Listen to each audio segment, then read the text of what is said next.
¿Quién vive en Nicaragua? Gente que no vende patria. Buenos días, buenas tardes y buenas noches. Bienvenidos y bienvenidas a Sin Fronteras. Hoy es miércoles 2 de julio, quedan 17 días para la fecha más importante de la historia de Nicaragua, el 19 de julio. Estamos en zafarrancho de combate. Y este sábado hay otra motorizada además. Con Byron Baltano Sandini y con Carlos Hurtado Ordóñez cuando son las 6 de la mañana con 31 minutos. Porque es la naturaleza del imperialismo la que bestializa a los hombres, la que la convierte en fieras sedientas de sangre que están dispuestas a degollar, a asesinar, a destruir hasta la última imagen de un revolucionario, de un partidario de un régimen que haya caído bajo su bota o que luche por su libertad. Y recordemos siempre que no se puede confiar en el imperialismo, pero ni tantito así, nada.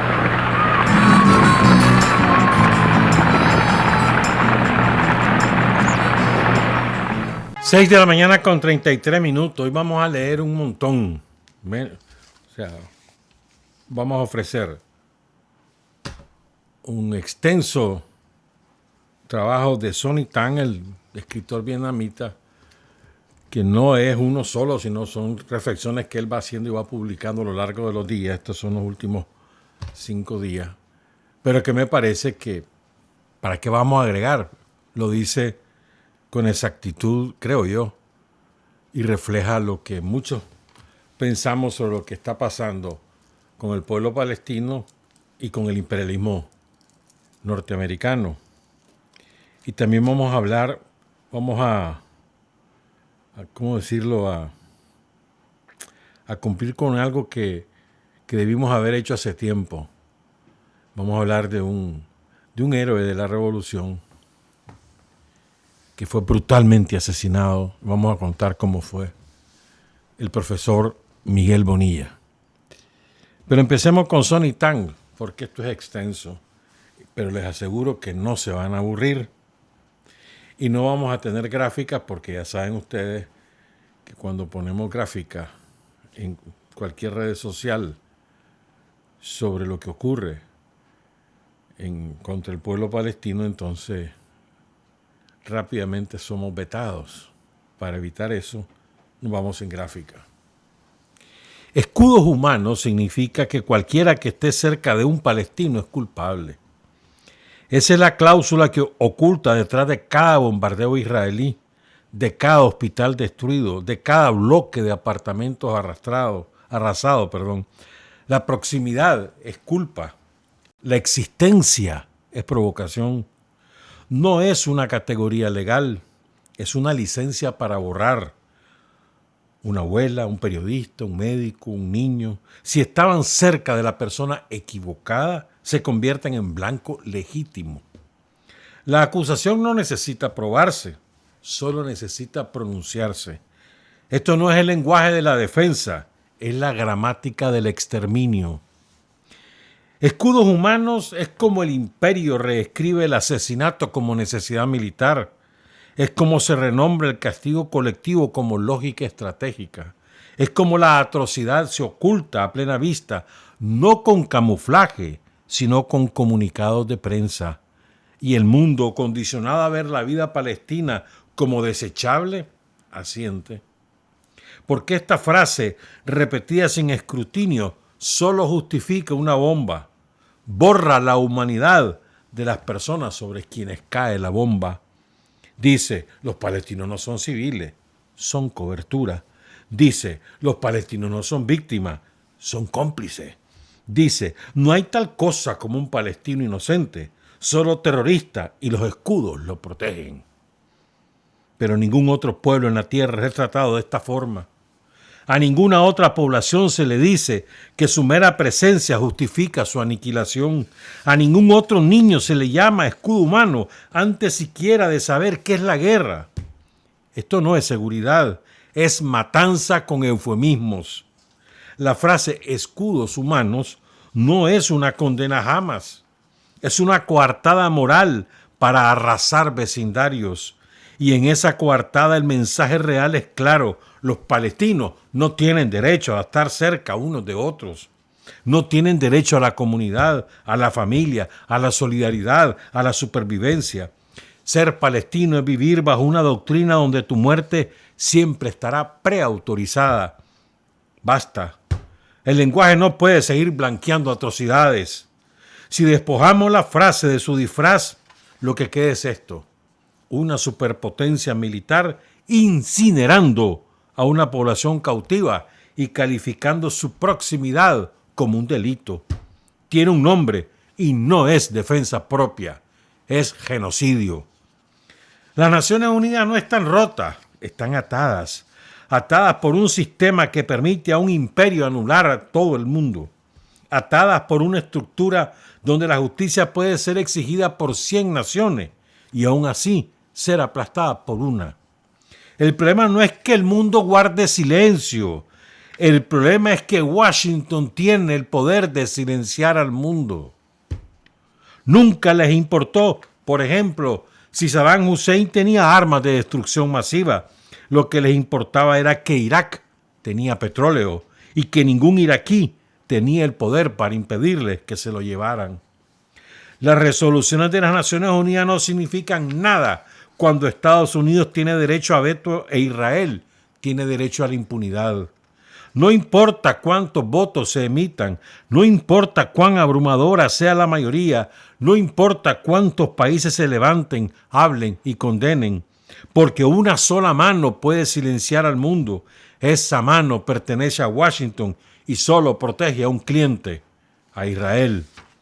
Estados Unidos se llama a sí mismo la tierra de los libres, pero la única libertad que la mayoría de los estadounidenses realmente tienen es elegir qué mentira creerán después. No libertad de pensamiento, sino libertad de ilusión. No el derecho a la verdad, sino el derecho a elegir entre un vino de ficción curado, adaptado al gusto, calibrado a la identidad y diseñado para dividir.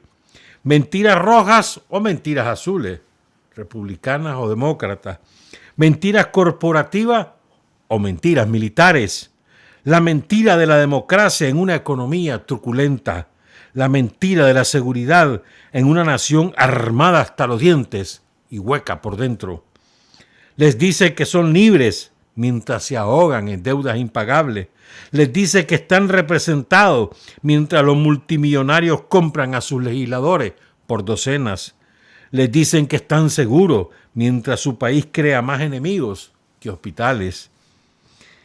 Estados Unidos no solo miente, construye su política sobre la mentira, construye alianzas sobre la mentira, escribe comunicados de prensa, cartas de la OTAN y discursos en la ONU sobre la mentira. Y luego se pregunta por qué el mundo ya no escucha, por qué en algún momento la gente reconoce que la mentira no es una distorsión, es la doctrina de Estados Unidos.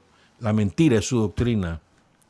La libertad en Estados Unidos significa gritar al vacío, mientras la maquinaria del imperio sigue girando, recogiendo almas y vendiendo sueños. Significa jurar lealtad a una bandera, mientras el gobierno jura lealtad al mejor postor. Significa elegir tu propia versión de la noticia, tu propio algoritmo de indignación, tu propia cámara de eco patrocinada por corporaciones, donde la libertad se siente como furia y la verdad es lo que hiere al otro. El resultado es una nación tan adoctrinada que confunde esclavitud con soberanía e ilusión con identidad. Esto no es libertad, es una alucinación gestionada. Y bajo la superficie de cada eslogan hay una prisión mental, construida no con barrotes, sino con elecciones que no llevan a ninguna parte, porque una jaula sigue siendo una jaula, incluso si podés votar por el color de sus paredes. Una jaula sigue siendo una jaula. Y una mentira sigue siendo una mentira, incluso si vos la elegís libremente. Los crímenes de guerra solo se consideran delitos cuando los cometen los débiles. Cuando los débiles se defienden, se les llama terroristas. Cuando los fuertes masacran civiles, se les llama política exterior. Cuando una nación pobre resiste la ocupación, se la condena como bárbara. Pero cuando una nación rica bombardea un hospital, se le llama necesidad lamentable. Un niño palestino lanzando una piedra es una amenaza al orden. Un avión F-16 israelí lanzando bombas estadounidenses sobre un edificio de apartamentos es una operación militar. Una milicia yemení resistiendo una invasión extranjera es extremista. Pero el jet de Arabia Saudita que convierte bodas en funerales es un ataque de precisión. Cuando Occidente arma a sus aliados, se llama cooperación en seguridad. Cuando los oprimidos reciben ayuda, se llama provocación. Cuando el imperio bombardea desde el cielo, es intervención humanitaria. Cuando los ocupados se defienden, es barbarie. La resistencia siempre será llamada terrorismo cuando los que escriben la historia sean los que lanzan las bombas. Y los colonizadores siempre se llamarán a sí mismos víctimas en el momento en que los oprimidos se defiendan. La Corte Penal Internacional puede acusar a un señor de la guerra africano o a un general balcánico, pero los hombres que ordenaron el bombardeo de Irak, el hambre en Yemen, el desmembramiento de Libia y el asedio de Gaza caminan libres. Sonríen en las pantallas, escriben memorias, dan lecciones al mundo sobre ley y orden. Eso no es justicia, es espectáculo. Un teatro donde el fiscal sirve al criminal y el veredicto se conoce antes del juicio. Los crímenes de guerra no se juzgan por el acto en sí, por ser un crimen de guerra. Se juzgan por la bandera detrás del misil. ¿Quién la disparó? Por eso un solo cohete lanzado por los sitiados es noticia de portada, mientras ciudades enteras reducidas a cenizas por el imperio desaparecen en el silencio. La ley no restringe al poderoso, se usa para castigar a quienes lo desobedecen. Así que recuerda esto, el mundo nunca estará regido por la ley hasta que ninguna nación esté por encima de ella. Y los crímenes de guerra no terminarán hasta que los mayores criminales dejen de escribir las reglas. La ocupación no necesita razón, solo necesita una historia y suficientes periodistas que la repitan. Así es como operan los imperios. No conquistan con honestidad, conquistan con narrativa. Dicen que es por seguridad, pero siempre es por sumisión. Dicen que es por paz, pero siempre es por poder.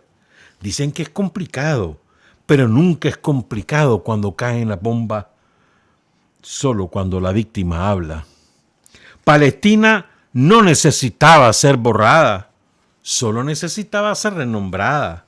Su gente no necesitaba desaparecer, solo necesitaban ser llamados otra cosa: escudos humanos, militantes, infraestructura terrorista. Cualquier cosa menos humanos, cualquier cosa menos nativos, cualquier cosa menos reales.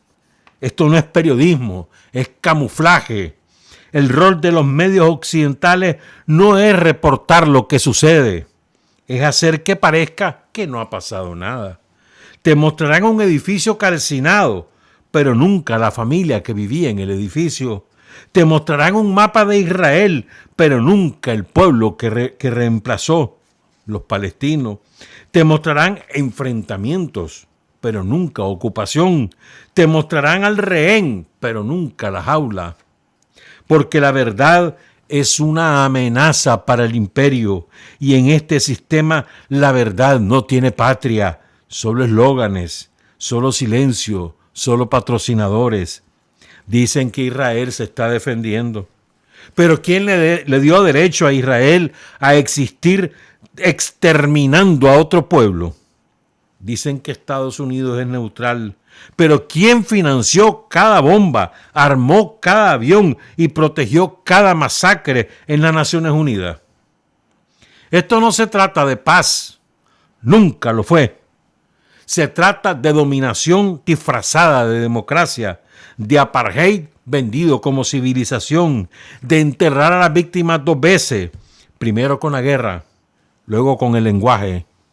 La ocupación no necesita hechos, solo necesita fe. Fe en la mentira, fe en la repetición, fe en que nadie se preocupará lo suficiente como para mirar más de cerca, y así sobrevive. No solo por la fuerza, sino por la cobardía de quienes miran y no dicen nada, por la corrupción de quienes informan y ocultan, por la complicidad de quienes fingen que es demasiado complejo tomar partido. Así que dejemos algo claro, esto no es un conflicto, es colonización. Esto no es una guerra, es un genocidio con calendario. Esto no es equilibrio, es propaganda con una bandera encima. La ocupación no necesita una razón, solo necesita una historia y las personas adecuadas para contarla. Ninguna nación mata con tanta impunidad y aún exige compasión como Israel. Estados Unidos no es solo un apoderado de Israel, es el sistema de distribución del imperio. Exporta guerra como otros países exportan trigo. La destrucción es lo único que todavía Estados Unidos produce a gran escala. Estados Unidos no apoya a Israel, se postra ante su propio reflejo. No arreglará Flint, de aquella ciudad de Michigan que está sin agua, estaba en bancarrota y demás, pero sí va a financiar la incineración de Gaza. No va a cancelar la deuda médica, pero sí aprobará otro envío de armas.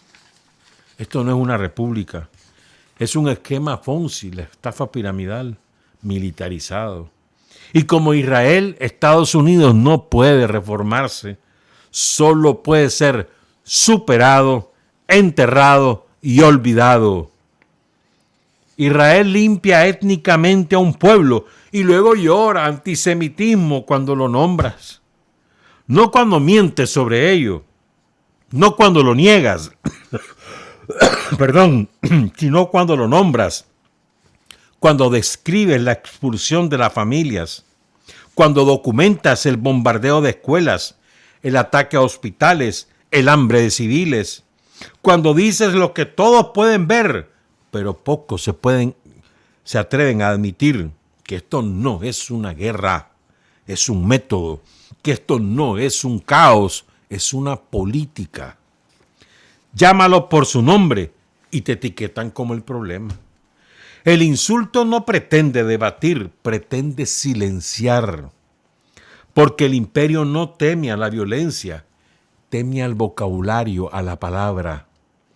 Teme al momento en que el crimen ya no esté oculto tras eufemismos, tras disfraces. Cuando la limpieza étnica ya no se llame defensa propia. Cuando el apartheid ya no se venda como seguridad. Cuando una colonia de colonos ya no se disimule como una democracia. El imperio no teme a la resistencia, teme al reconocimiento. No a la violencia que desata, sino a la memoria que no puede borrar, no a las bombas que lanza, sino a las palabras que sobreviven. Teme al poder del lenguaje para romper ilusiones, para arrastrar lo sagrado al terreno de lo profano, calificar la guerra santa como una apropiación de tierras y a la víctima elegida como un ocupante con armas nucleares. Israel no teme a la condena, teme a la claridad. Y el sistema que lo defiende no castiga las mentiras, castiga la honestidad. Por eso no atacan tus argumentos, atacan tu identidad. No porque estés equivocado, sino porque tenés razón. Porque una vez que el mundo empieza a llamarlo por su nombre, el hechizo se rompe. Y ninguna cantidad de eslóganes, banderas o culpas puede proteger una mentira desde el momento en que se la llama por su nombre. Mentira. Nunca lo olvides. Cada niño enterrado en Gaza fue aprobado primero en Washington.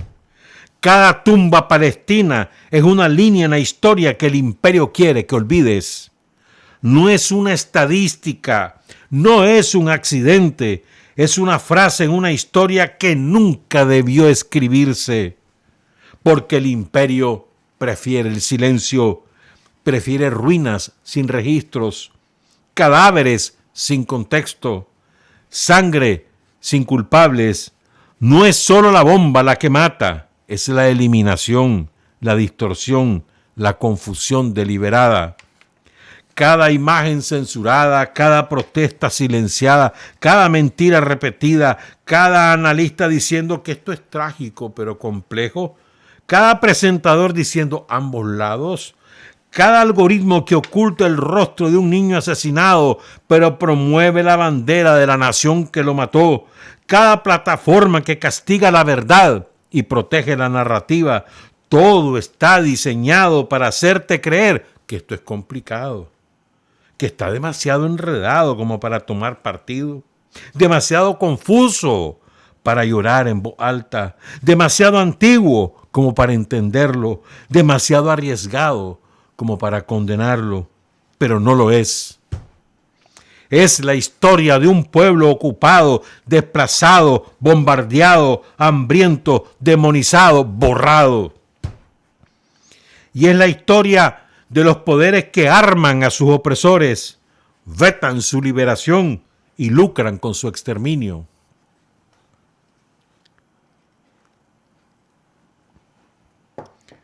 No hay complejidad en el genocidio. No hay matices en la limpieza étnica. No hay justificación para convertir el asesinato de un niño en un debate de políticas públicas.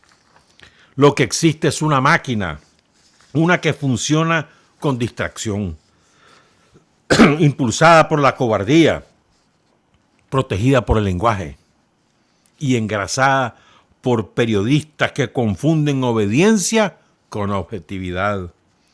Pero no necesitas entender cada mapa fronterizo ni cada resolución histórica para saber que enterrar niños bajo escombro no es defensa propia. No necesitas un doctorado para reconocer el apartheid. Solo necesitas conciencia. Porque esto no es complicado. Esto es complicidad. Y la historia recordará a quienes fingieron estar confundidos. Separar a Israel de Estados Unidos es excusar a ambos. Pretender que uno es el amo y el otro el cliente, uno el conductor y el otro el vehículo, es no entender la naturaleza misma del imperio. Esto no es una relación de control, es una relación de complicidad. Dos potencias unidas por ilusiones compartidas, armas compartidas, mentiras compartidas y enemigos compartidos. Estados Unidos no simplemente armó a Israel, lo modeló, lo entrenó, lo protegió de las consecuencias y le enseñó a matar sin siquiera decir una palabra. Israel no es error de Estados Unidos, es su espejo. Lo que Israel le hace a Gaza es lo que Estados Unidos hizo en Faluya, en Hanoi, en Trípoli, en Mosul.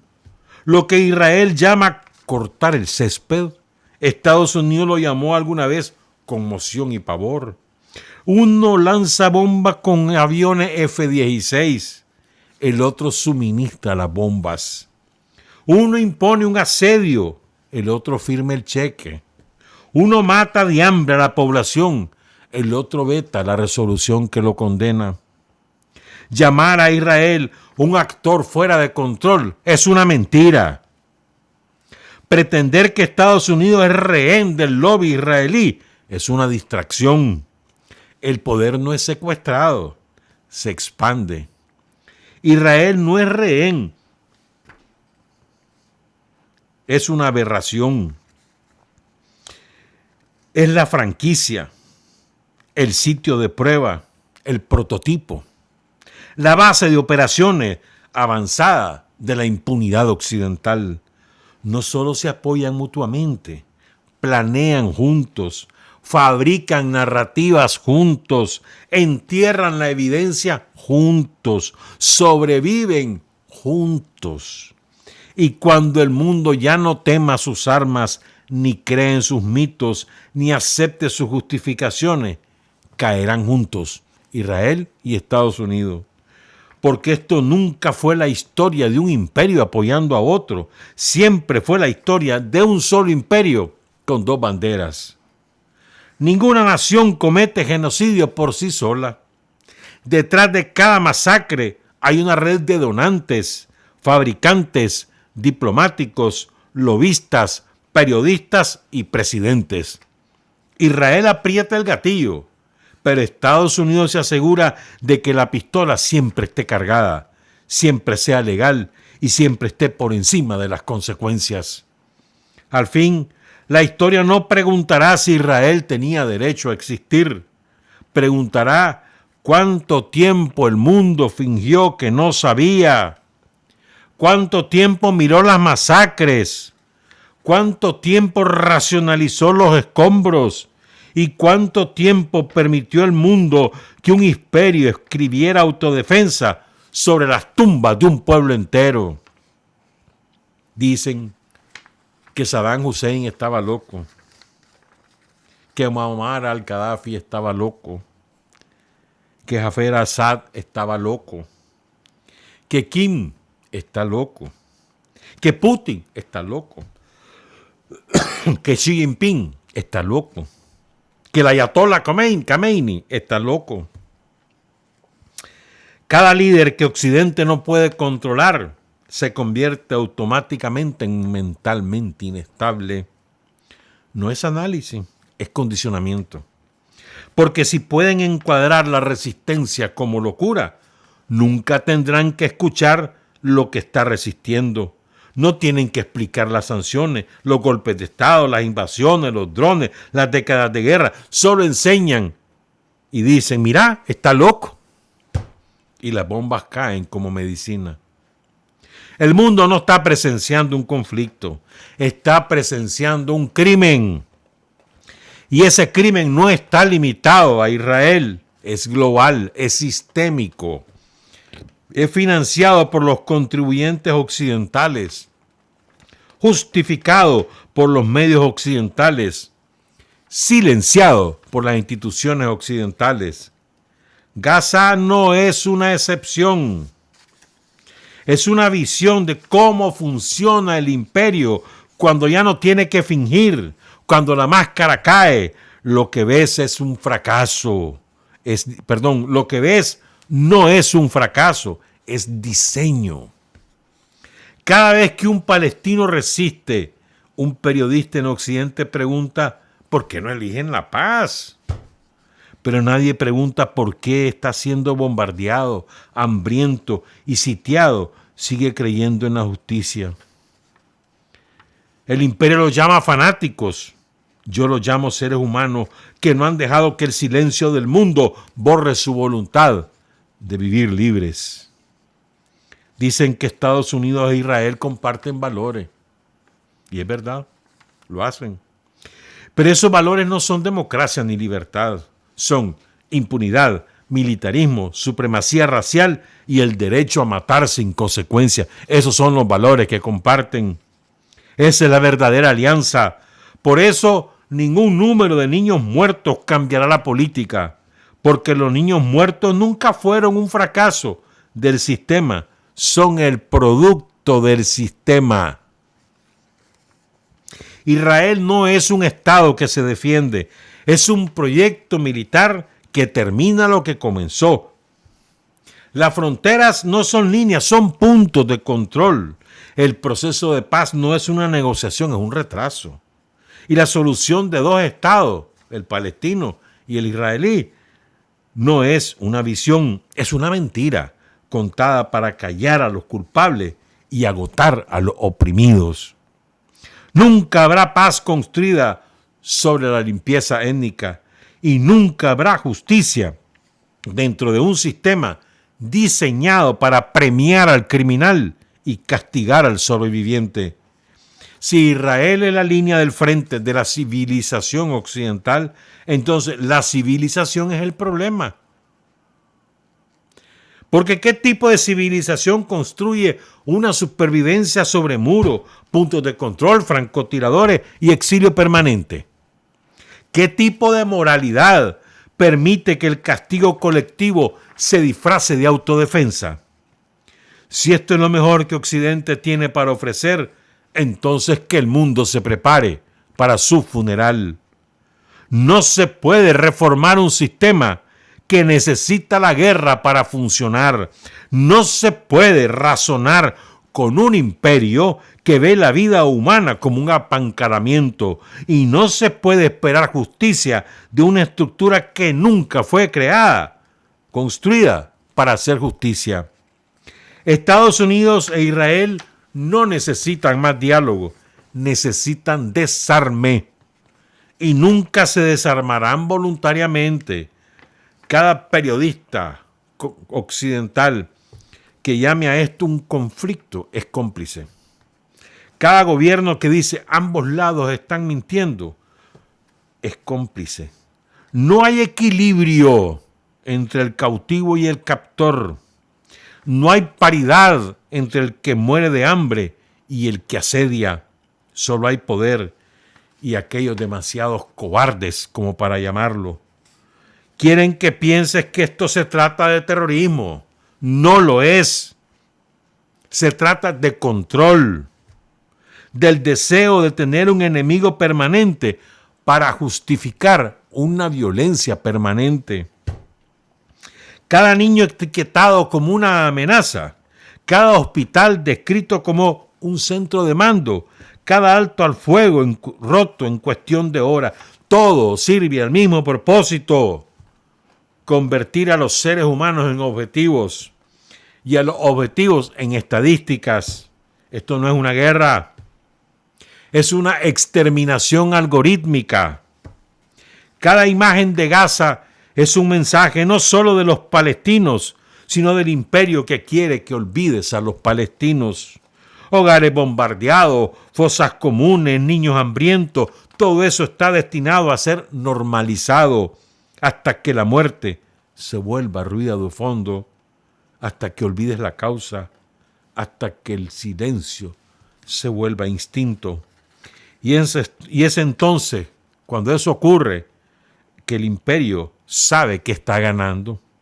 No cuando mata, sino cuando te convence que no importa. A los ojos del imperio, la verdadera obscenidad no es el genocidio. Es decir, que eso es genocidio. Puedes arrasar ciudades, bombardear hospitales, matar de hambre a los niños y aún así recibir ovaciones de pie.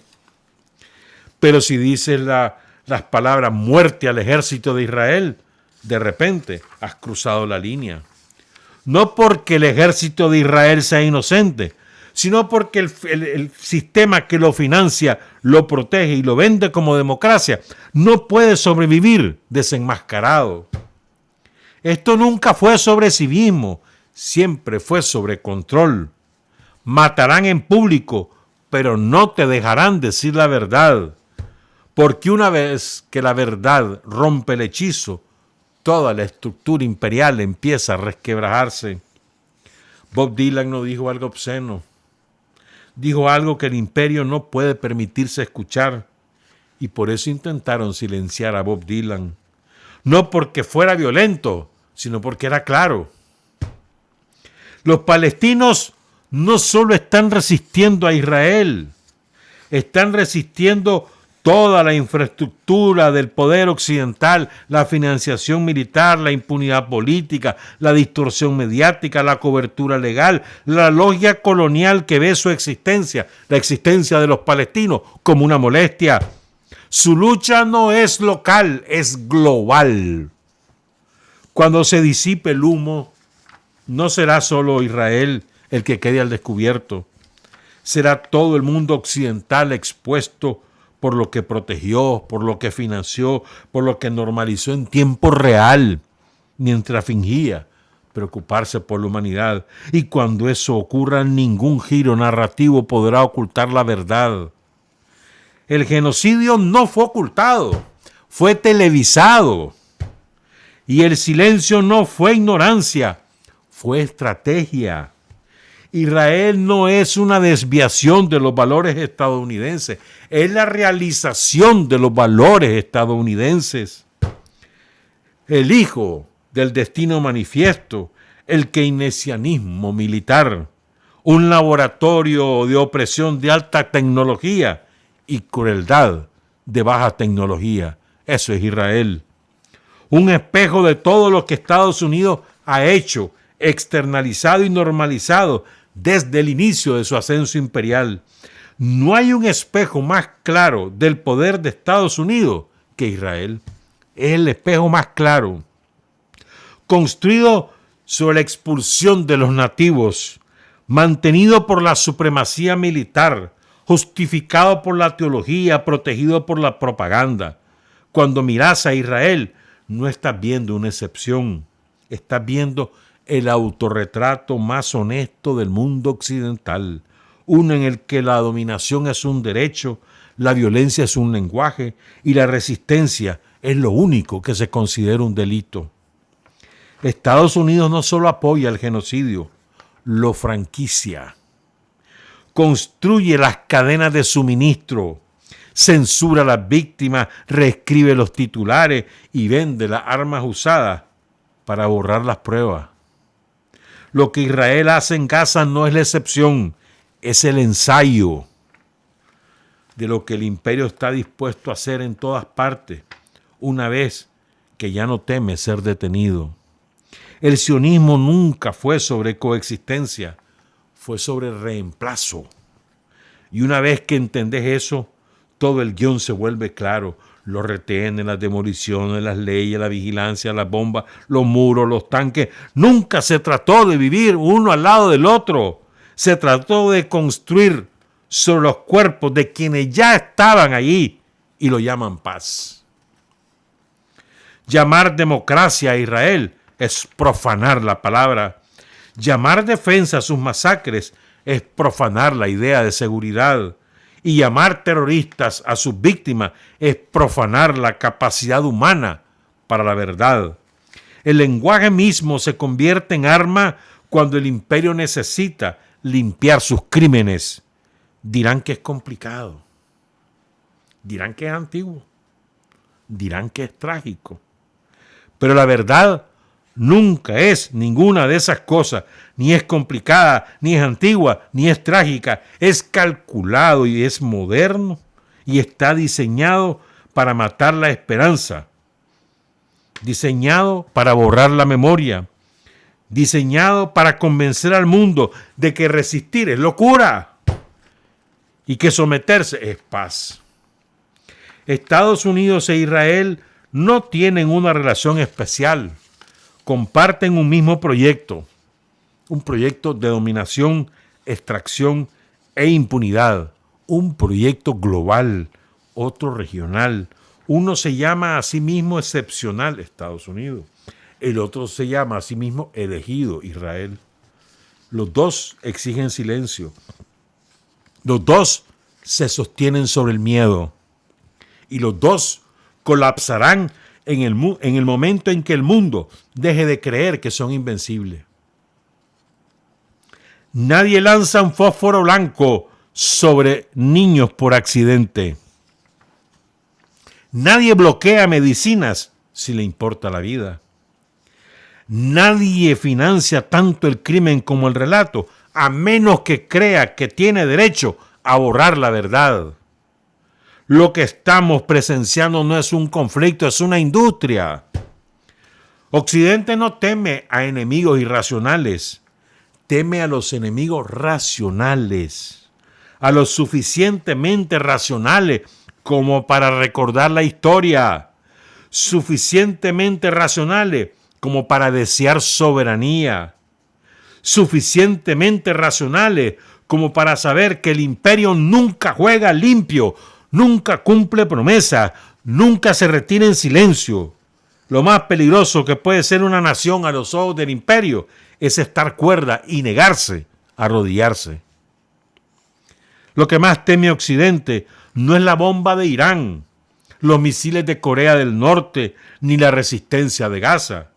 Lo que más teme Occidente es el ejemplo. Que en alguna parte del mundo alguien aún resista sin pedir perdón. Que en alguna parte alguien rechace el guión imperialista, que una nación pueda sangrar, pasar hambre, sufrir y aún así decir que no. Esa es la verdadera amenaza. Soberanía con memoria, dignidad con columna vertebral, historia que no olvidó lo que hizo el imperio la última vez que vino ofreciendo la paz. Israel no necesita justificarse porque Estados Unidos lo justifica por ellos.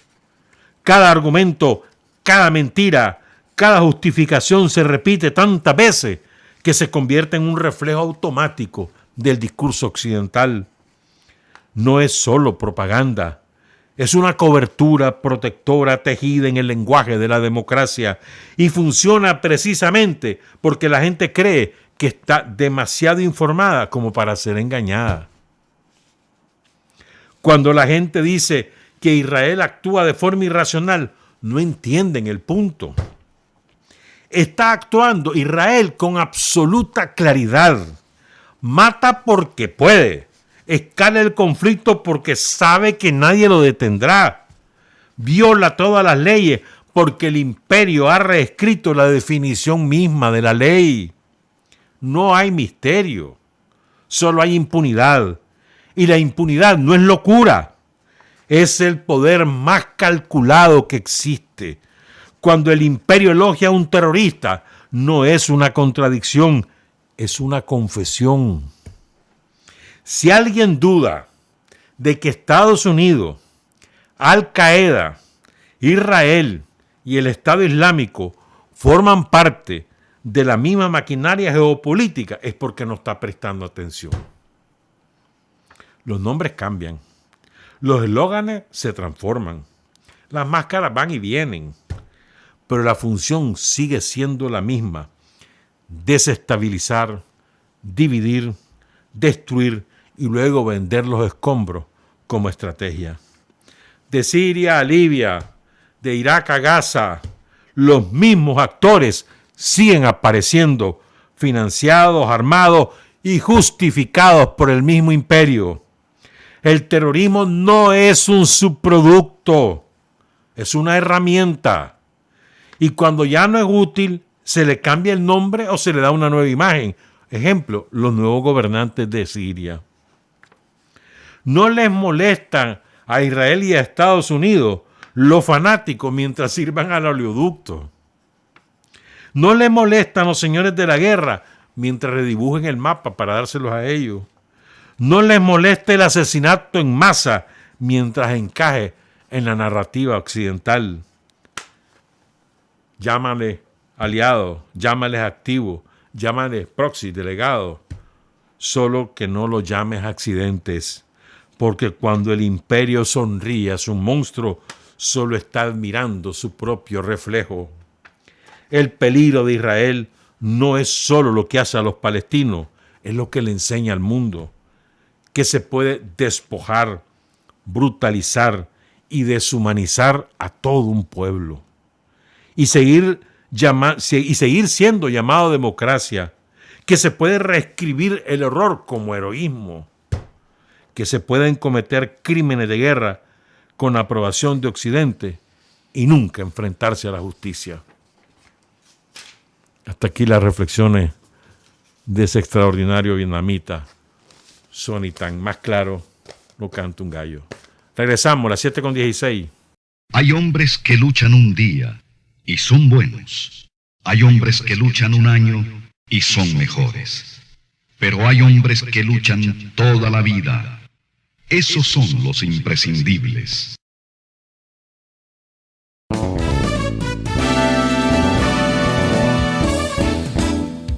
Sin fronteras para decir la verdad, sin fronteras trabajar, avanzar.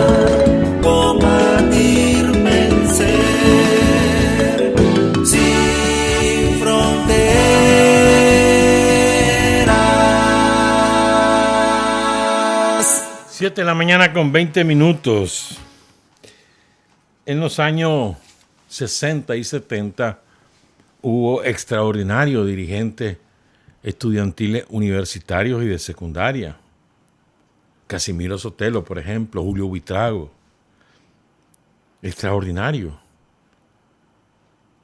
Y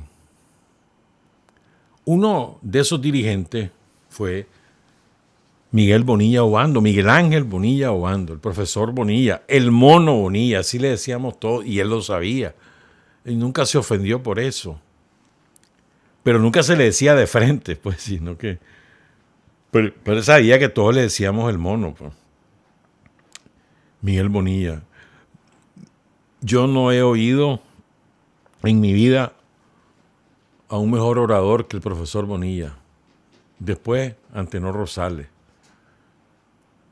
Yo no escuché a Carlos Arroyo, pues, pero Miguel Bonilla era extraordinario. Cuando hablaba el profesor Bonilla en el auditorio 17, en el auditorio 12, o en la aula, o en los patios, cuando hablaba era un silencio profundo de todo el auditorio. Eso es muy, muy difícil lograrlo.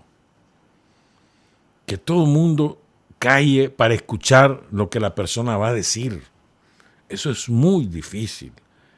Esa era la regla con el profesor Bonilla. Además con una voz de tenor, ¿no? Ronca, pero clarísima, resonante. De verdad que era extraordinario como orador. Ganó un concurso en Centroamérica de oratoria. Es más, creo que ganó varios aquí en Nicaragua, si mal no recuerdo. Pero eso es una manera de recordar al profesor Bonilla, profesor de inglés. Él había aprendido inglés en Estados Unidos. Obando Cipote se fue 5 años, algo así, a una familia que tenía sus padres en Estados Unidos. Y allá aprendió en los años, principios de los 60, finales de los 50. Y eso después le dio, además después estudió, ¿no? Y eso le dio la oportunidad de trabajar en ello, pues. Al profesor Bonilla probablemente lo denunció un soplón y es primera vez que voy a decir su nombre porque dicen que está en Nicaragua este cabrón. Y lo voy a decir porque con conocimiento de causa sé que este tipo era un soplón somocista. Lo voy a describir además porque lo recuerdo perfectamente. Él trabajaba en la biblioteca de la UNAM Managua, en el recinto Rubén Darío. Él era el bibliotecario o algo así, pues. Y aprovechando eso, tenía contacto con todos los dirigentes estudiantiles de la época. Y llegaba al CUN, llegaba a distintos sitios, donde él sabía que se reunían sandinistas o dirigentes estudiantiles antisomocista. Entonces llegaba ahí, platicaba, se hacía el simpático y lo que hacía era sacar información, fildear rostros, memorizarlo y pasar la información a la guardia. Se vestía catrín, nítido, siempre. Todos los estudiantes andábamos desarrapados, hechos pastes. Él andaba siempre catrín. No lo olvido. Flacos, chaparro, más que flaco, huesudo, chaparro. Moreno. ¿Verdad? Este individuo fue el que denunció a William Díaz, que ahorita el 27 de junio fue su aniversario, a Memo Avendaño, Guillermo Avendaño y al profesor Miguel Bonilla.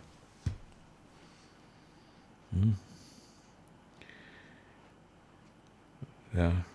No hay que olvidar. Y su nombre es Henry Espinosa. Así se llama ese asesino. Dicen que está aquí. A mí no me consta. Así que a William se lo llevaron, ¿verdad? William Díaz Romero. Se lo llevaron, lo torturaron, lo asesinaron, lo fueron a tirar allá en el camino de San Isidro a la Cruz Verde. Y uno de los que fue capturado por la guardia logró escapar. Y fue el que le avisó a doña Dali, que en paz descanse. Es una mujer extraordinaria, doña Dali. Dali Romero. Con un humor salvaje. Entonces doña Dali le fue a avisar, pues. Y que ella empezó, doña Dali, a buscarla por todos lados. No hay que olvidar a nuestros héroes, hermanos, sobre todo los que nosotros conocimos, pues, ¿no? Y dice Omar Cabezas que él le ganó un concurso de oratoria al profesor Bonilla. No sé si es cierto, pues, pero él decía eso, que se lo ganó aquí en Managua. Tengo esa foto que está ahí ahorita. Miren, el de la izquierda, el que está viendo de frente, pues el de la izquierda, ese Omar Cabezas, está así potito ahí.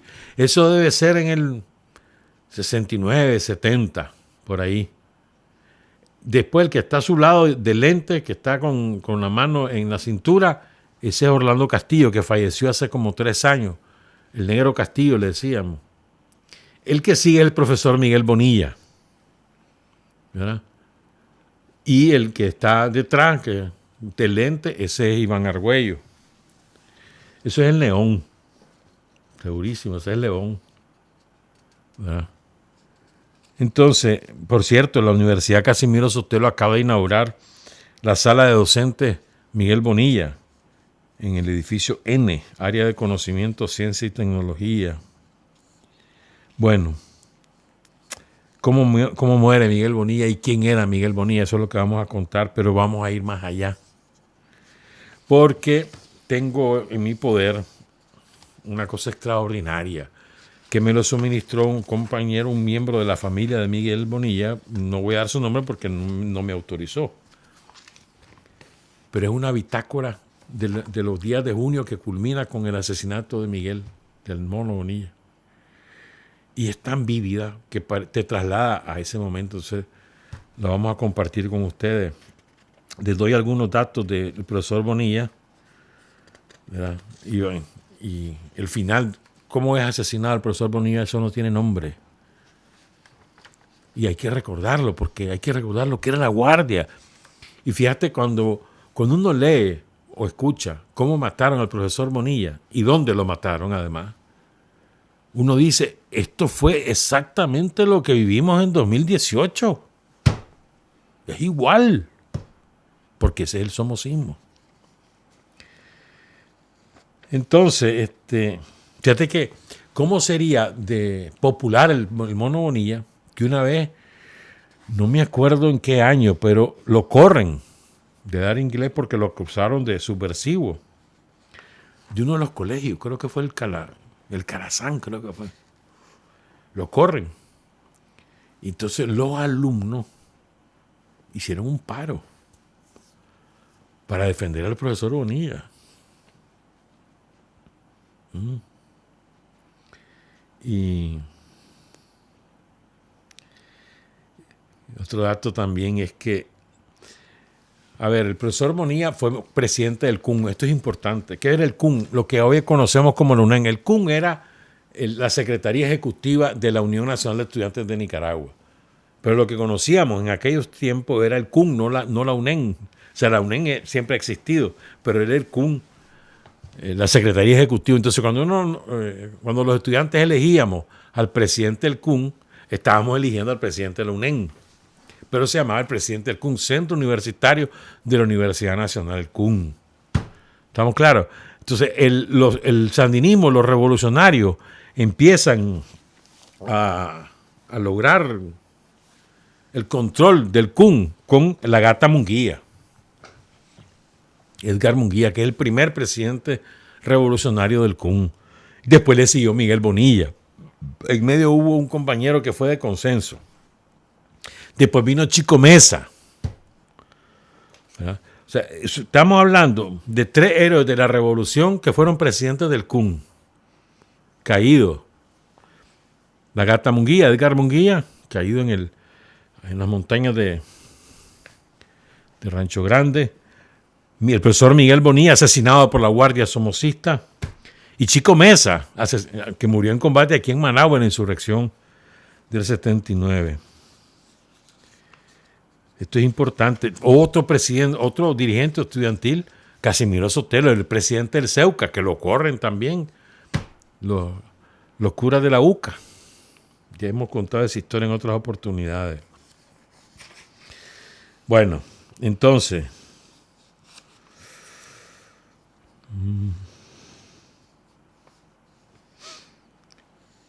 luego, él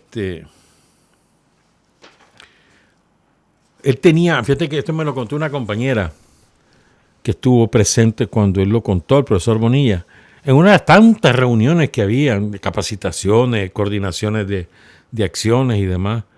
Entonces el profesor Bonilla, pues como es una especie de burla, que mira que vos estás viejo, que no es qué. Entonces él contó que él padecía de una enfermedad, se llama el mal de descompresión o la enfermedad descompresiva, que es la que padecen los buzos.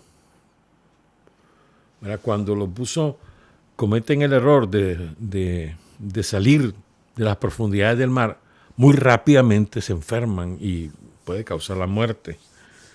¿Verdad? Entonces también experimentan aviadores, tripulantes, o sea, como las azafatas, los sobrecargos de los aviones, astronautas, los que trabajan en túneles de las minas o cavando túneles para una carretera. Los montañistas, sobre todo los de las montañas muy altas, pues. Entonces yo no sé cómo lo habrá adquirido este mal el profesor Bonilla, pero él padecía de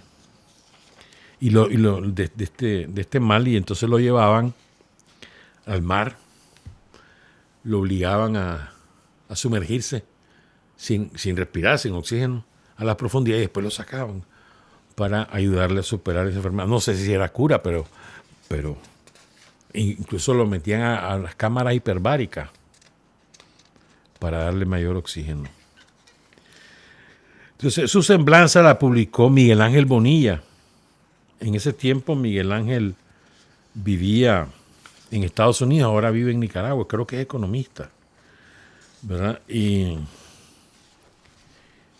el profesor Bonilla nació el 31 de marzo de 1946. Voy a dar estos datos biográficos, después vamos a hablar del día a día de la insurrección en Managua, de cómo la sentía un civil.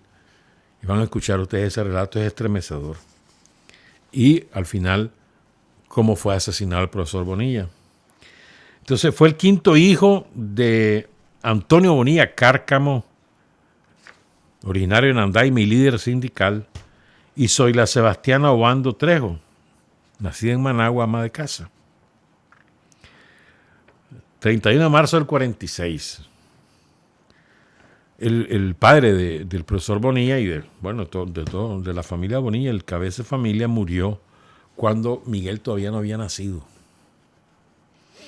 Dice su hermano Jorge Bonilla, dice: pienso que este nacimiento, sin el cuidado y protección de sus padres, con una madre viuda, sola y con la carga ya de 4 niños, porque ya habían nacido Ciro, Gonzalo, Antonio y Jorge.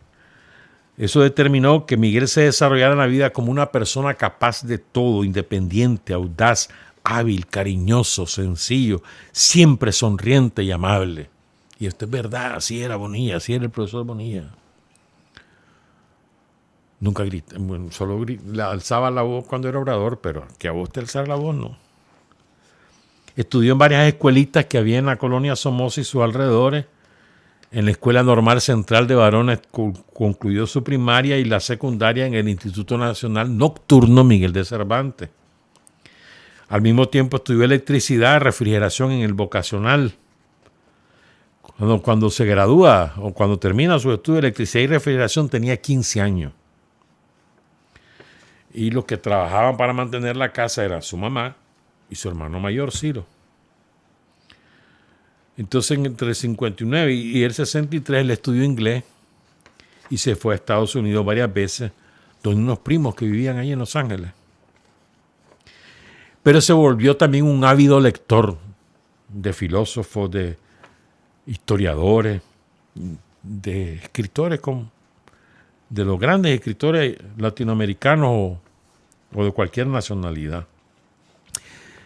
y de Albert Camus y El extranjero, por ejemplo, o de Jean-Paul Sartre. Dice su hermano, su mentalidad de combatiente intelectual, por cierto, ayer fue ya proclamado el Día Nacional del Combatiente, ¿no?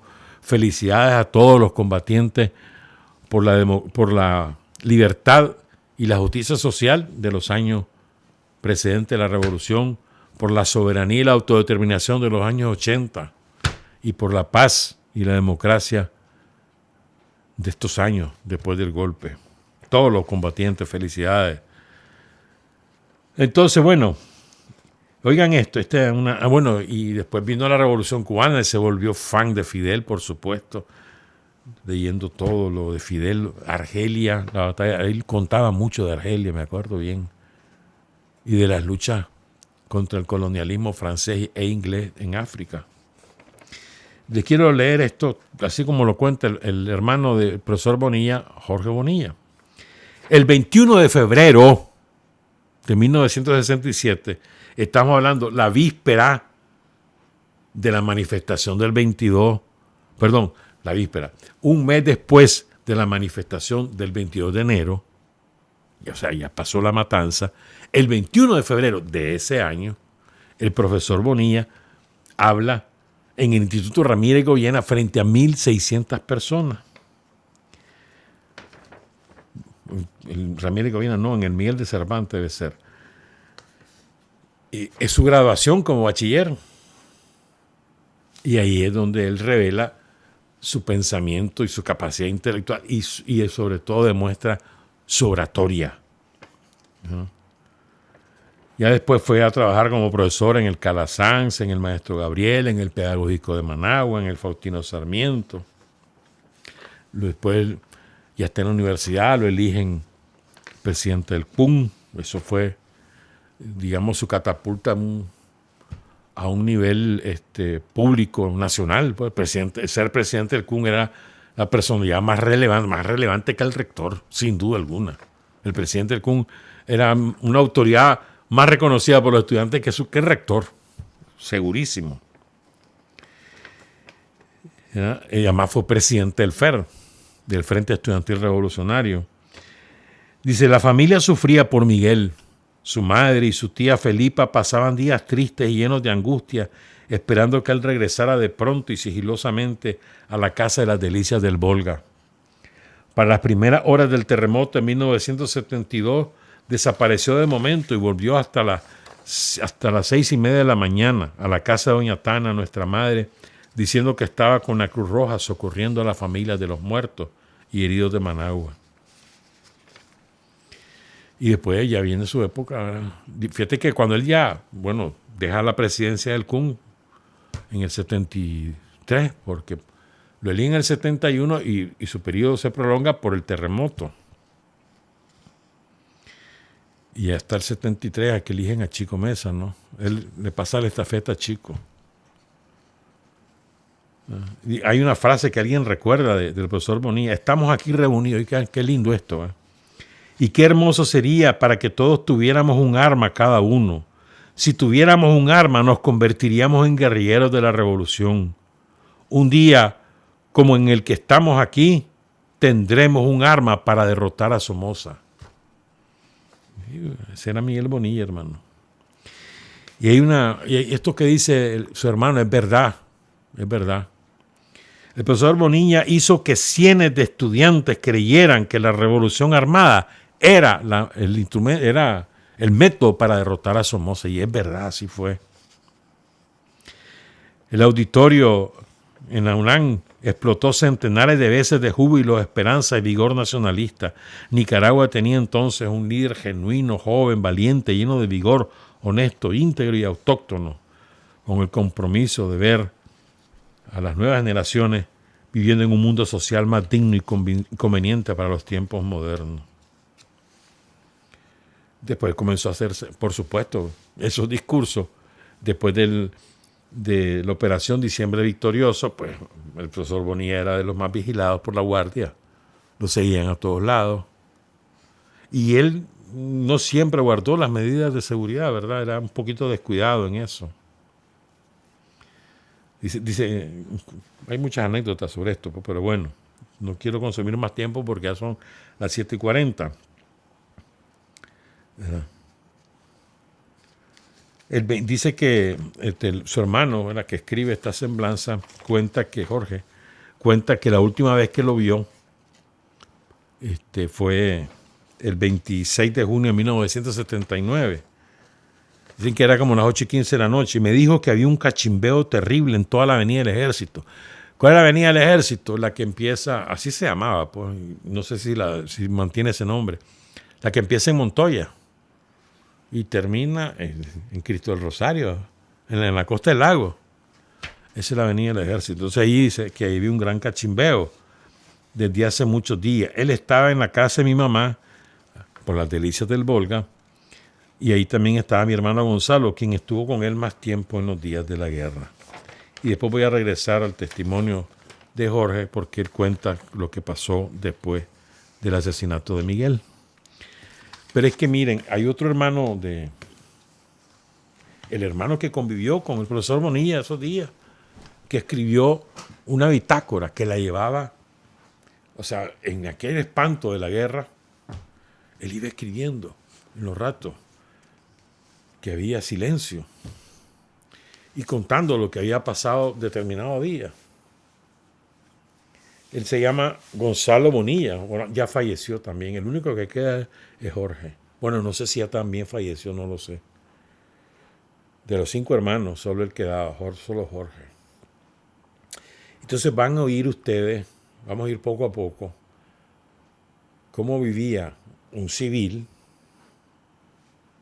la insurrección desde su casa, caminando en los barrios occidentales. Recuerden, él vivía por las Delicias del Volga, es decir, en la misma zona.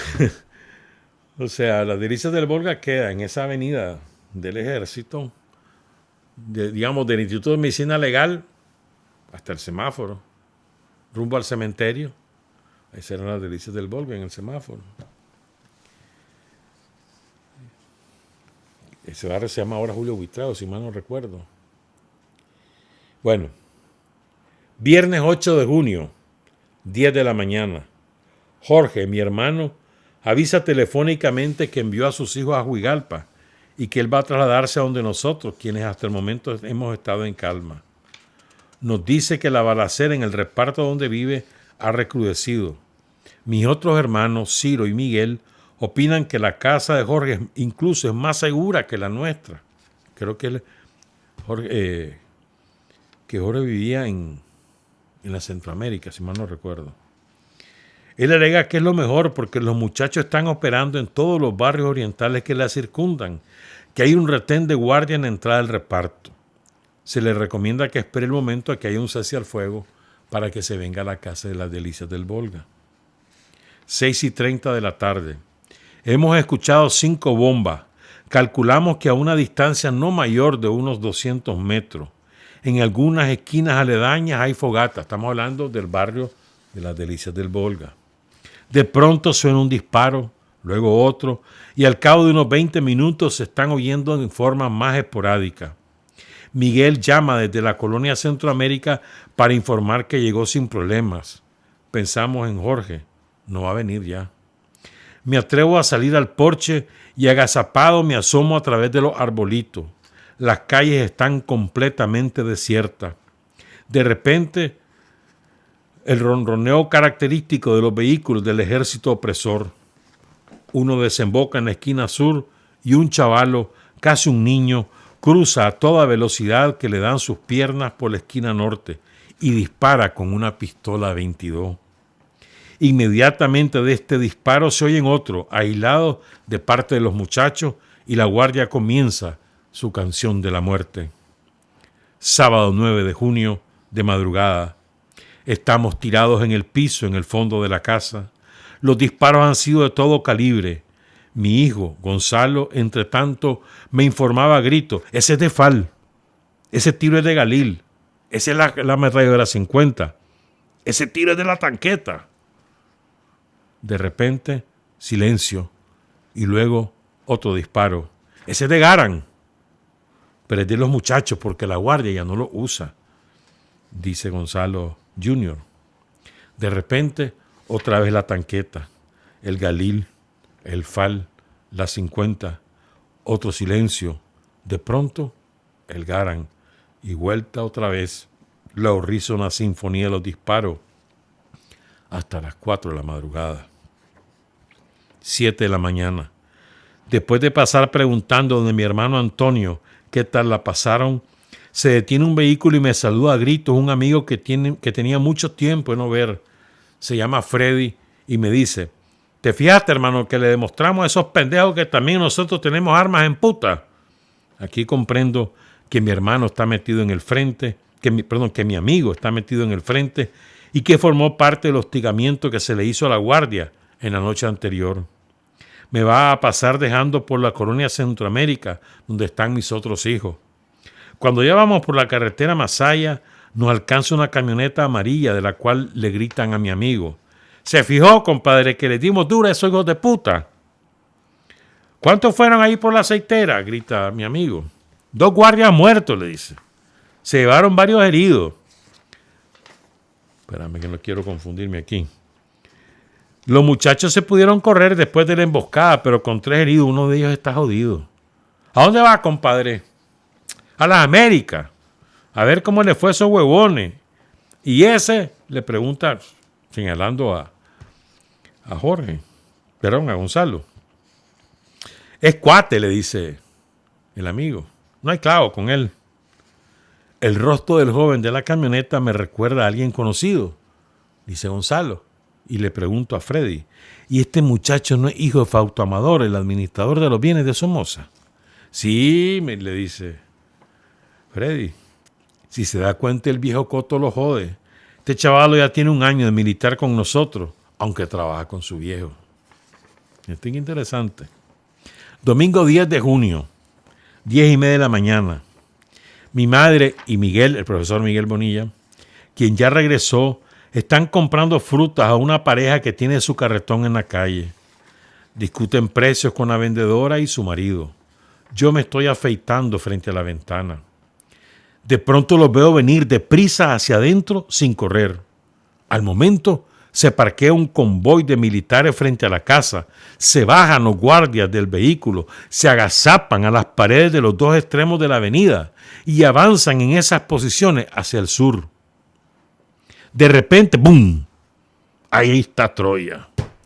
La tanqueta, la 30, la 50, el Galil, el Fal, el Garand, y otra vez la tanqueta, la 50, la 30, la 20, la 10, la 5, qué sé yo, todo es una confusión de sonido. Dios mío, mi lindo, la salve. Tírense al suelo. Ustedes pasen y cierren la puerta, pendejos. Todo mundo al último cuarto. Ave María Purísima. Agachate, hueputa, que te va a joder una bala, dice la tía Felipe, quien aunque rezando, está pendiente de todo y de todos. Vos, muchacha jodida, metete aquí, le dice a la vendedora del carretón, y sigue rezando. Un descanso. Nos volvemos a ver unos a otros. En el cuarto estamos, además de mi familia, los del carretón, un matrimonio con un niño y un hombre en camiseta. Hablamos calladito. Los del niño viven a 300 varas al sur. Los del carretón, allá por el Cine México, en el Oriental. Y el de la camiseta anda buscando leche para sus hijos. Su bicicleta se quedó en la calle. Ajá, bromeo yo. Por estar peleando precio con la vieja, ahora los guardias se van a comer la fruta. Hay que se la coman esos perros, dice la vendedora. Con tal que me dejen los plátanos que me costaron 150 bolas. Suena el teléfono en la sala. Voy a rastras a atenderlo pensando que nos llaman por algún problema en la familia. Cuando me levanto, ¡bum! Desde la ventana de la calle algo me cae encima. Tiro el teléfono, me lanzo al piso, me arrastro a la velocidad que se pueda hasta el fondo de la casa. ¿Qué pasó?, me pregunta alguien. Algo me cayó encima después del disparo, respondo yo. Fue el gato, dice otro. Aquí pasó volado. Dio 2 vueltas al patio y se vino a meter debajo de la cama. El pobre está cagado, dice alguien. Y yo me toco el pantalón a ver si me ha pasado algo igual, si yo también me cagué. Apenas son las 12:30 del mediodía. Las horas son tremendamente largas cuando uno se siente en este tipo de asedio. Las balas y tanquetazos han sido continuos. Hasta hace unos minutos se pararon. Tenemos un descanso y los refugiados se arman de valor para marcharse. 8:30 de la noche del domingo, 10 de junio. No hemos encendido las luces. En la calle están apagadas las luminarias. A las 2 de la tarde comenzaron otra vez los disparos. La primera hora fue ensordecedora. Luego, media hora de calma. Otro momento fuerte y luego un descanso. Hasta este momento, 8:30 de la noche. Voy al grifo a buscar agua para llenar las botellas que se vaciaron. No hay agua. Pruebo un switch. No hay luz. En ese momento como que van a despedirse. Repiten el fragor de los disparos por todos los ángulos. Norte la tanqueta, sur la 50, oeste otra tanqueta, dice mi hijo. Y por todos los alrededores, Galil, Fal, Garan, etc. Luego nos dejan descansar. Cuando nos pudimos sentar en el patio a fumar, comento, este fue el día de... Nos volvemos a ver y bromeamos. De pronto comienza una ligera brisa, nos metemos corriendo a la casa, pero nos acordamos que no hay agua y alegre sacamos varios recipientes para llenarlos con la lluvia. Lunes 11 de junio, 6:30 de la mañana. La tía está hablando desde las 2 de la madrugada. La tía tiene 91 años en ese momento. Hemos dormido a ratos. A mi madre se le subió la presión y creemos que su azúcar anda sobre los 250. Era diabética. Las dos están extremadamente nerviosas. Se dicen groserías. Voy a visitar a Antonio, que vive por el cementerio. Todos están buenos. El teléfono no ha dejado de sonar en los 3 días anteriores. Esto ha sido una suerte porque nos ha permitido saber de nuestros familiares y amigos. Además que hemos tenido comunicación con Estelí. Por ello sabemos que León está en manos de los muchachos y que Chinandega está a punto de caer, que están a 5 kilómetros de arriba, pero que la resistencia de parte de la Guardia es dura. Una radioemisora hondureña informa que bombardearon los barrios Las Américas y la 1 de mayo. Pensamos en Jorge, recordamos a Ciro, quien se salvó el sábado de una balacera un poco antes de que él llegara a su casa, pero no ha podido venir a ver a mi mamá porque están cercados por la Guardia. Nos comunicamos con la colonia Centroamérica, donde están mis otros hijos. Todos están buenos. Marcos, un amigo, oigan esto, Marcos, un amigo, nos llama para decirnos que arrasaron el Open la noche anterior. El Open es lo que hoy es Ciudad Sandino. Este barrio es populoso, dice Gonzalo, con más de 50,000 personas. Dice que por el barrio las familias pasan en desbandada buscando refugio, que nos comuniquemos con alguien para ver si es posible que conviertan en puesto de la Cruz Roja el edificio de Naluf que está en la entrada del barrio. Hacemos algunas llamadas a los amigos que pudieran ayudar y todos nos responden que en estos momentos las condiciones son muy peligrosas, que incluso la Guardia ha ametrallado los vehículos de la Cruz Roja y causado muertos y muchos heridos. Esto se lo comunicamos a Marco. Mi madre y mi tía rezan y nosotros nos compungimos llenos de odio contra estos malditos esbirros de Somoza. 5:30 de la tarde del lunes 11 de junio. Tenemos invitados. Le decimos a mi madre y a la tía que es un matrimonio, pero no se convencen. Mi madre le pregunta a la muchacha que si ella no es hermana de una guerrillera. Yo le hago una seña y ella lo reconoce. Habla de su hermana, Alma Nubia, que en la preparación de una bomba de contacto perdió las manos. Alma Nubia Baltodano. Los muchachos se bajan y cambian su ropa, la que escondemos. Comemos en el patio. ¡Qué rico los frijoles con banano maduro! Nos repartimos los cigarrillos mientras los muchachos nos platican cómo se están defendiendo los barrios Acahualinca y Monseñor Lescano, de donde ellos fueron desalojados hace 2 horas. Esto es previo, ya pasó el repliegue, ya fue 27 de junio, ya pasó el repliegue. No, perdón, esto es antes del repliegue a Masaya, pero ya viene el repliegue de los barrios occidentales que se van para el lado de San Juan, la matanza de Bataola. Los muchachos se bajan y cambian de su ropa, la escondemos. Comemos en el patio. Qué rico los frijoles con banano maduro. Ahí están otra vez esos hijos de puta, dice la tía. Aquí recuerdo a un guardia que decía lo mismo la vez que los muchachos del frente atacaban su comando el 9 de septiembre de 1978. Después de 2 horas, los muchachos se marchan y dormimos por primera vez en las camas por unas 4 horas. Martes 12 de junio, 6 de la mañana. La pareja, los 2 muchachos guerrilleros, se marcha y yo voy a ver a Antonio, quien vive a media cuadra del cementerio general. Todo bien. Regreso a mi casa, una gran calma en las calles. No hay vehículos. Las personas que se atreven a salir lo hacen en busca de comida. Tenemos un rato de tranquilidad, los vecinos se salen de sus casas, bromeamos mientras hacemos comentarios de la situación, les pido cigarrillos, nadie tiene, pero cuando comienzo a narrarles lo que me informaron en las llamadas telefónicas, tanto de Managua como de los departamentos, entonces sí me dan los cigarros. Y lo consideré un canje. Yo les di información y ellos me dieron cigarros. Y hay agua en los grifos, nos bañamos, llueve un rato. Comentamos la gran importancia que tiene la lluvia, sobre todo en los barrios donde no hay agua todavía. La tía dice que la luna se va hoy y no volverá a llover en muchos días. 2:30 del mediodía. Se despliega la noticia del avión de la Fuerza Aérea Nicaragüense que el piloto Armengol Lara se llevó a Costa Rica. Las radioemisoras de Costa Rica y Honduras están locas y nosotros también. Las radios del país primero desmienten la noticia y luego lanzan comunicados acusando al guardia Armengol Lara de ladrón. De pronto, escuchamos tiros que se van acercando. 2 pasadas del convoy de la guardia.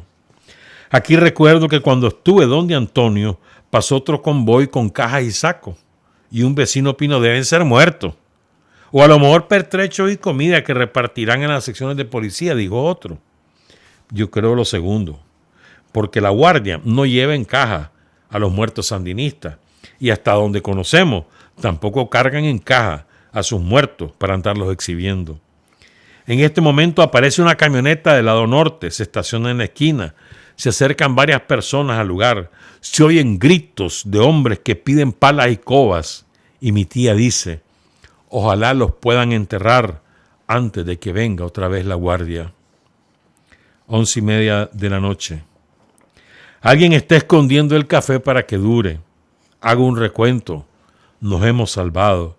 Los principales combates han sido en Monseñor Lescano, en Acahualinca y del Puente de León hacia la colonia Morazán. La tía sigue hablando sola.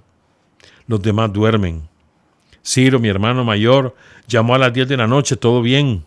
De Jorge no sabemos nada, pero tengo confianza en que no tenga problema. Miércoles 13 de junio, 6 de la mañana. Balazo suelto, un tanquetazo lejano. Hay gente en las calles que poco a poco va aumentando en circulación hasta parecer un enjambre. Al momento, el tránsito de personas es por centenares. Abrieron la bodega de la Clover Brand, que queda ahí por la aceitera Corona. Gritan, vamos a traer aceite. Y se deja ir la gente a buscar aceite. Voy donde Antonio, por el cementerio. Me dice que los muchachos del frente pasaron diciéndole que corte las ramas de su árbol de mango que tiene en el patio, que de ahí los estuvo hostigando un francotirador de la guardia. Le corté una ramita que hoy al recordarlo me da risa.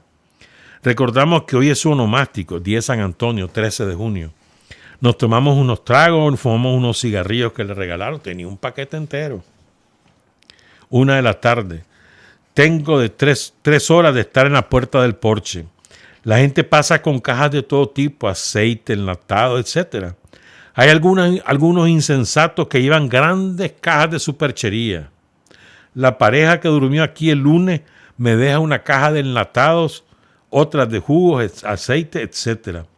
Todo este tiempo he estado proporcionándole agua a todo el que pasa. De pronto se agota el agua de los grifos, que para consuelo de los que transitan también las provisiones de las bodegas se agotan. Los miembros del frente tienen en su poder el vecindario. Oigan, qué bonito esto. Han abierto las bodegas de otros negocios y reparten al pueblo su contenido en forma equitativa. Cuentan con una gran cantidad de vehículos, desde motocicletas hasta furgones. La alegría es indescriptible y comenzamos a creer que el triunfo es ya una realidad. De pronto suena el teléfono. Es un primo hermano que me ruega avise a su otro hermano quien vive cerca de nosotros y tiene vehículo, que llegue a traerlo con sus hijos, pues por su sector, cerca del aeropuerto, los están ametrallando desde el aire. Debe haber sido por la unidad de propósito, ¿no? Al mismo tiempo me informa que los guardias se metieron hace 3 días al taller de mi hermano Antonio, que mataron al celador e hirieron a los perros, que el cadáver del celador estaba insepulto en la calle, que no pudieron conseguir combustible para incinerarlo y no se atrevían a enterrarlo porque la guardia pasaba constantemente. La noticia impacta a Antonio y quedamos en ir por la mañana a ver qué podemos hacer. Lunes 18 de junio. En la casa de mi madre todo estuvo tranquilo desde anoche.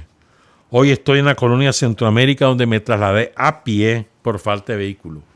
A pie, desde las Delicias del Volga hasta la colonia Centroamérica. Son como 4 kilómetros más o menos, ¿no? Los únicos que transitan son militares y solo en una oportunidad me detuvieron para registrarme los codos y las rodillas, en busca de señales de que me he arrastrado. Al que le encontraban estas señales, ¿ya?, raspones en los codos, en las rodillas, se los llevaban a matar a lugares distintos. Miles de ellos nunca aparecieron.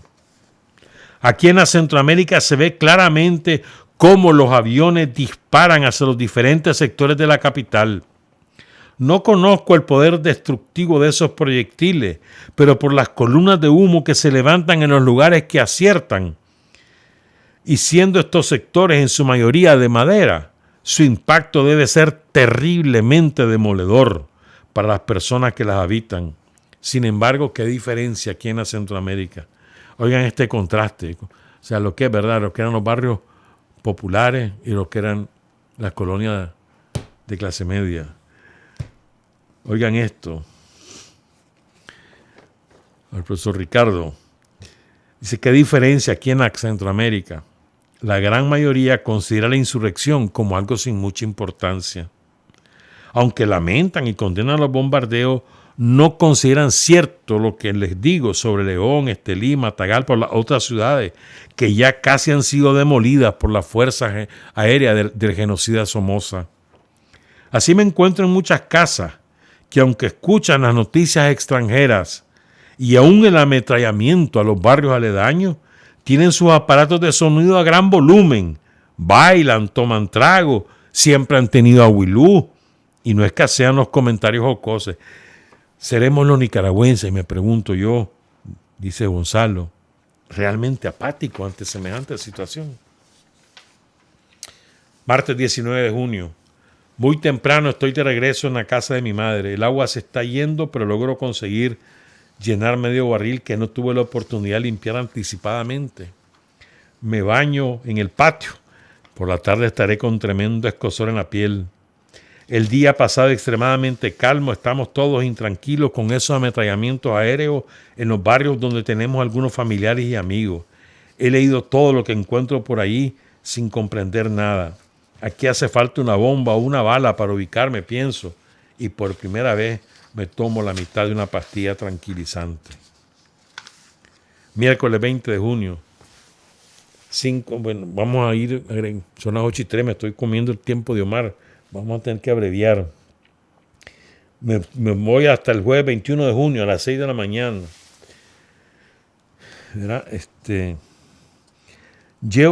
Llevo a casa de Antonio el último poco de leche para un niño que está ahí refugiado con su madre. Como está la expectativa legada a los guardias, decidimos que su esposa y yo vayamos a ver qué hacemos para enterrar o quemar el cadáver del celador. No tenemos combustible para llevar, pero él me dice que en el fondo del taller hay un vehículo que puede tener combustible en su depósito. Todo el camino está lleno de barricadas que el pueblo y los muchachos han puesto para impedir el paso de los guardias. Hay desde piedras canteras, adoquines, botellas quebradas, hasta vehículos de toda clase con las llantas quemadas o completamente sin llantas para dificultar la forma de hacer limpieza. Las calles están desiertas. Solo vemos en todo el trecho a 2 muchachos que pasan corriendo en una boca calle. ¡Cuidado!, nos gritan, a las 6 cuadras arriba están las bestias. Mi cuñada tiene miedo. Ya estamos llegando, le digo, pero si lo preferimos nos regresamos a la casa. Toma valor y me dice que continuemos. El cadáver está al centro de la calle, boca arriba. Tiene una llanta ensartada en el cuello a medio quemar. En la parte trasera del cadáver tiene 2 trozos de madera, uno en cada brazo, amarrados con alambre. Tiene un gran hueco en el estómago y el rostro desfigurado. Entiendo que por las aves de rapiña. Cuando vamos a entrar en el taller, la guardia se detiene en la esquina este. Decidimos no entrar al taller y marcharnos. Al hacerlo, oímos el gemido de uno de los perros. Luego los encontramos a todos los perros muertos con un sinnúmero de perforaciones en todo el cuerpo. Caminamos despacio. La guardia no nos detiene y creemos que tal vez piensan que somos familiares del muerto. Llegamos a la casa de Antonio azorado y con el hedor del cadáver en las narices. Ese día no comí. Me voy a saltar aquí. Oigan esto. Se durmió, ¿verdad? Se despierta, no sabe lo que ha pasado, él se despierta, se encontró una familia. ¿Cómo hago para irme para Masaya? Le dice un croquis, él estaba en la Centroamérica y ya se fue. Entonces dice, al llegar a la esquina, entonces salió, ¿verdad? Entonces, al llegar a la esquina me percato del absoluto silencio reinante. Se me embara el cuerpo, la tierra de nadie, pensé, y me escondo tras un árbol para ver hacia el lado de arriba. En los árboles no veo nada, pero el silencio es pesado. De pronto me sobresalta una voz que sale de la casa esquinera. Don Gonzalo, dice, no puedo abrirle la puerta porque está la guardia tirada en aquellos montes del Adosor, pero quítese del árbol y camine despacio hacia la casa de su hermano, como haciéndose el borracho. No corra, porque lo joden esos hijueputas. Hace un rato mataron a 3, uno en la esquina y 2 más a la cuadra, al sur. Esa es la operación limpieza que anunció ese maldito loco en la televisión anoche, me dice la esposa del vecino, mientras yo doy los primeros pasos.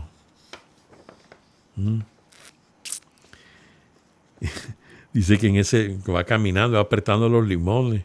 Dice, no tengo miedo, más bien me da coraje que suceda, que me maten sin un arma con que poder defenderme. Sigo, después siguen los cuentos pues, del bombalazo, etcétera.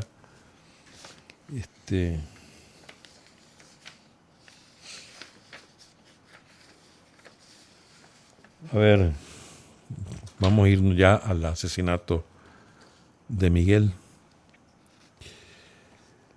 Pero es que esto es importante, hombre. En lo que resta del día, el silencio fue absoluto. No hay noticias ni en las emisoras de Somoza. Nos atrevemos a salir a la acera. De pronto, rum, rum, rum, rum, el ruido de los vehículos de la guardia. Nos metemos corriendo. En un momento, ¡bum! Otra vez la tanqueta, la 50, la tanqueta otra vez. Están disparando hacia el sur, apostados en la propia esquina de la casa de Antonio. Le disparan a la parte más alta de la bodega de la aceitera Corona. Seguramente suponen que hay francotiradores y a lo mejor los hay. De repente alguien grita en el palo de mango, de hueputa, debe estar alguien. De la guardia, está gritando.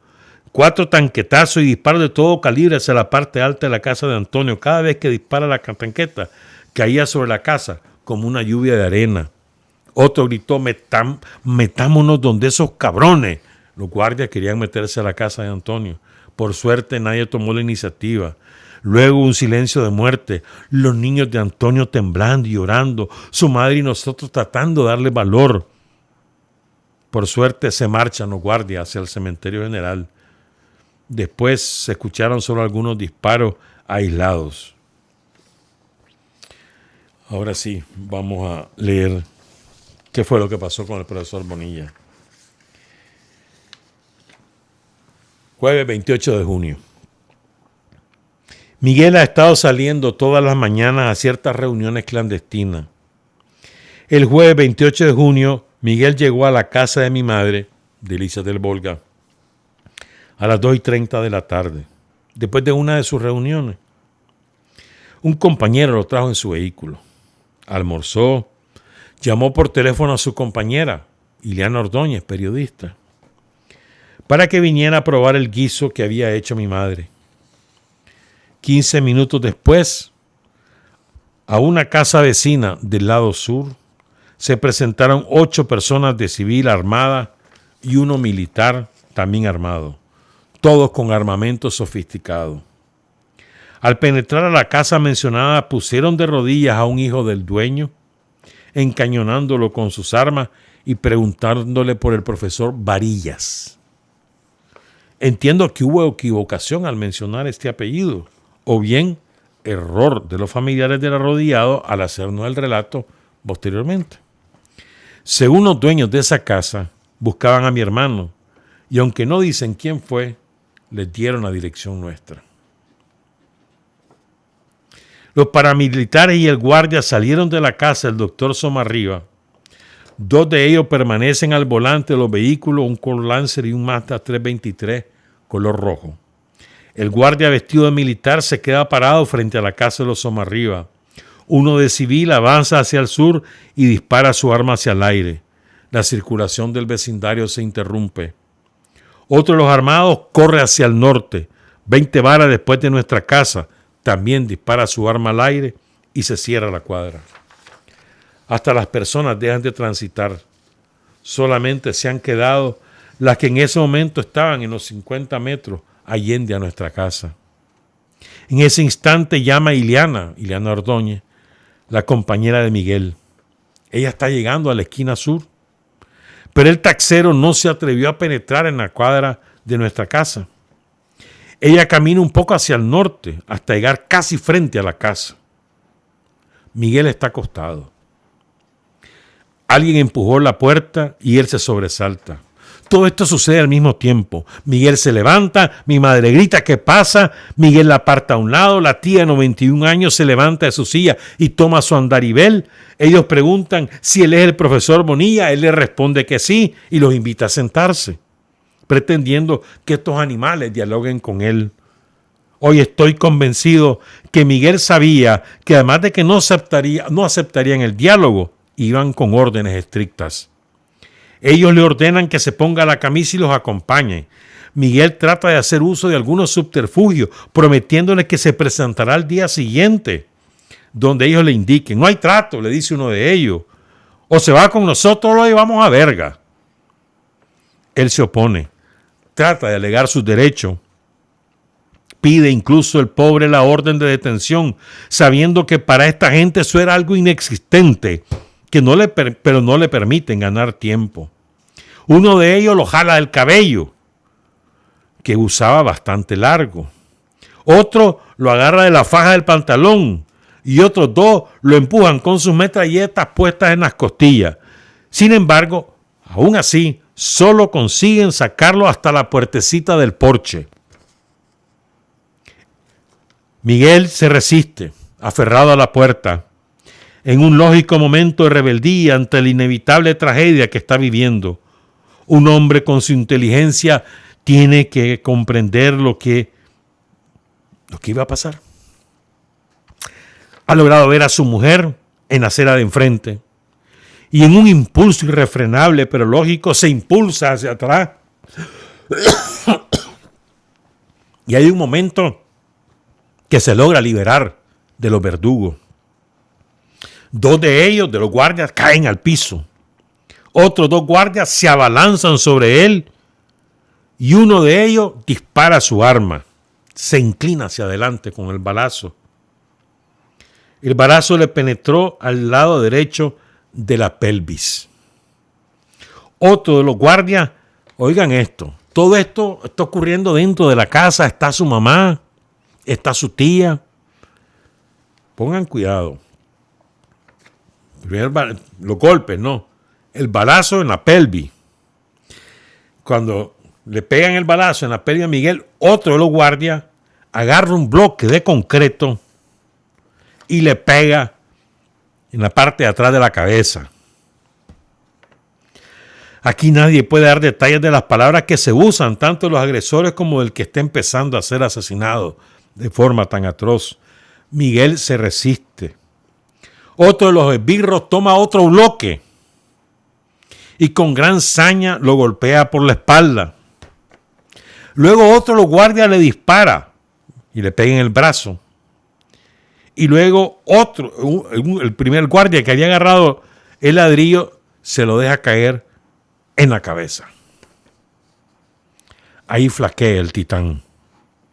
Y en un último esfuerzo para no ser sacado de su casa, se libera un instante de sus agresores y corre hacia adentro, donde mi madre está tirada en el suelo por efecto de los empujones de los asesinos, lo mismo que la tía que está en el suelo.